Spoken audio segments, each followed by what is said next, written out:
Hello, everyone. I want to make a sermon video. I'm going to be in Romans 12, 17 through 21 in the King James Version of the Bible, which says, "Recompense to no man evil for evil. Provide things honest in the sight of all men. If it be possible, as much as lieth in you, live peaceably with all men.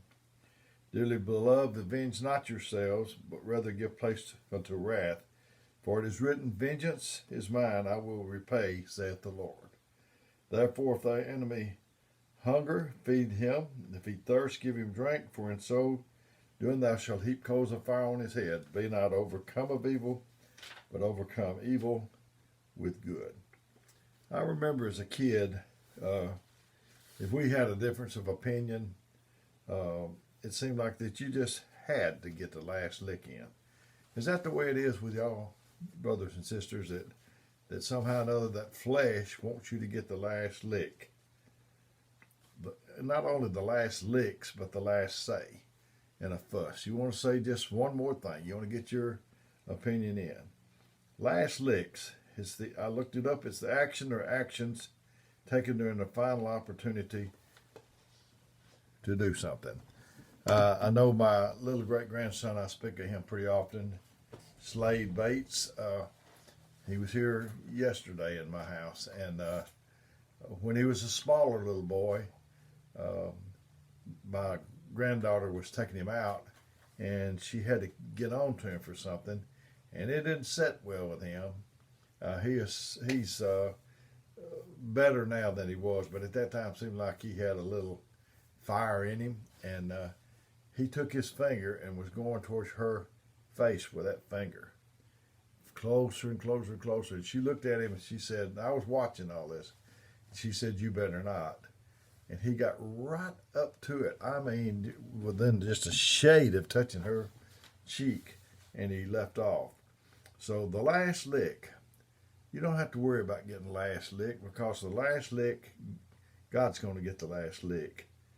And 1 Corinthians 15, 55 through 57 says, "O death, where is thy sting? O grave, where is thy victory? The sting of death is sin, and the strength of sin is the law. But thanks be to God, which giveth us the victory through Christ Jesus." God is going to get the last say. Uh, you know, love is more powerful than death. How do you figure that, Brother Dale? Because God is more powerful than death. And God is love. So if God is more powerful than death, then love is more powerful than death. Jesus was on the cross. They crucified him. He was in the tomb for 3 days, and uh, hell was having a party. They threw a party. They was rejoicing, man. They they thought they had their say. But on the third, on that Sunday morning, Jesus jumped up out of the grave and he jerked the stinger out of death, and he had the victory. So I'm so glad uh, that God is over all of it. I'm so glad that he has the right of way. So God is going to have the last say.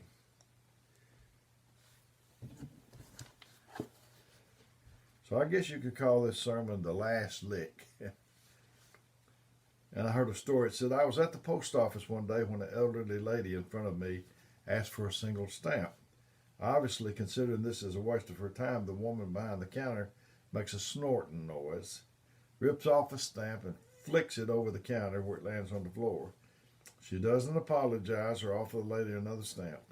The old lady considers for a second, picks up the stamp, leaves her 50-cent piece on the floor in its place, and she says a cheery "thank you" and walks out, and the woman behind the counter has to walk out to pick up the money. She didn't pick up the stamp, but she had to pick up the money. Jesus was on the cross, and he didn't say, I'm going to tell my Father on y'all. You're going to be in trouble. He didn't threaten. He didn't do anything. He just said, Father, forgive them, for they know not what to do. Now consider, they didn't even ask him to forgive them, and he was doing it anyway. Is that the way you are? When no one even asks you to forgive them, do you just go ahead and forgive them anyway? I mean, or do you try to make them earn it at least, you know? We're supposed to forgive people if they never ask us to. I know it isn't easy. I'm not up here poking my chest out telling you that it's a slam dunk. It's a sure thing. But it can be done. Luke 23:32 through 34 said, and there were also two other malefactors, led with him to be put to death. And when they were come to the place which is called Calvary, they crucified him and the malefactors, one on the right hand and one on the left. Then said Jesus, Father, forgive them, for they know not what they do. And they parted his raiments and cast lots. Matthew 5:38 through 42 says, You have heard that it had been said, an eye for an eye and a tooth for a tooth. But I say unto you, that you resist not evil, but whosoever shall smite thee on the right cheek, turn to him off the other also. And if any man will sue thee at the law and take away thy coat, let him have thy cloak also. And whosoever shall compel thee to go a mile, go with him twain. Give unto him that asketh, and from him that would borrow, turn thee not away. I heard that in the Old Testament that if the soldiers come through on your land, that if they ask you to go a mile, they would ask you to carry their equipment or whatever for a mile. And people began to mark off a mile. And whenever they got to where that mile marker was, they wouldn't go any further. It's sort of like, to me, exacting your labors. And but this says, if he asks you to go a mile, go with him twain. So go two. The best revenge is massive success. A guy was out for a hike in the woods and was suddenly bitten by a small animal that quickly scampered away. He felt the pain of the bite and quickly sat down and took a look at the wound. He rolled down his socks looking for teeth marks. Sure enough, there they were. A clean wound caused by the teeth of an animal, and blood was trickling down his leg into his shoe. As soon as he could, he made an appointment to his doctor.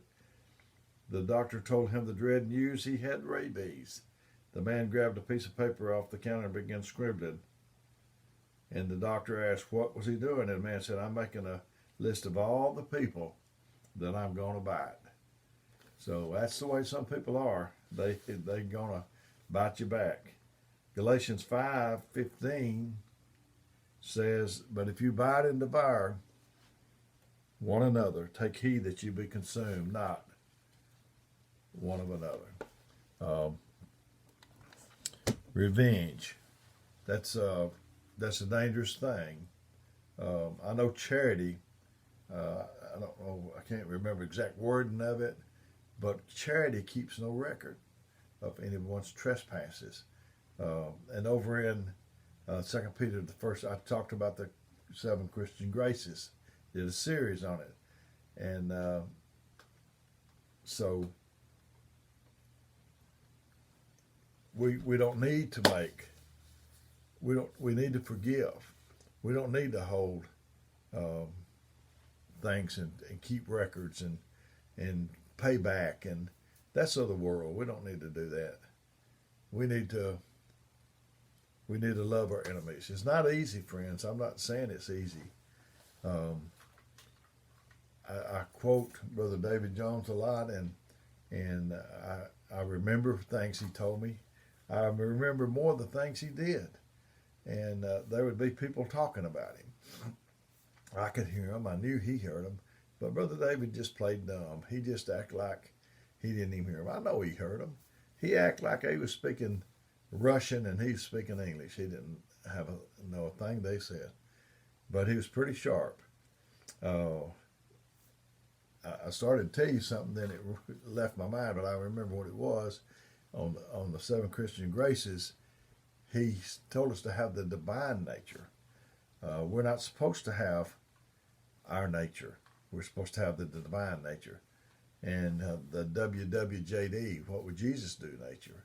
And we're supposed to not only repeat what he would do, but we're supposed to do what he would do. So when you have a tendency, when you have a temptation to put in the last lick, just let it go. It's not that important. In the whole scheme of things, it's not important. So I've said before, maybe I feel like I've had people kind of push me down in the ground. But if it came time that they needed help, unless I'm really badly fooled, I'd be the first in line to help them. We got to help one another. We have divided up in teams, seem like, and this against that, and this one against that one, but the real battle, we are all fighting the same one. We should be. That's Satan. I love you. I'll do whatever I can for you. My number is 256-508-4410. Call, text me, or whatever. If I can't get back to you right away, I'll get back to you just as soon as I can. May God bless you.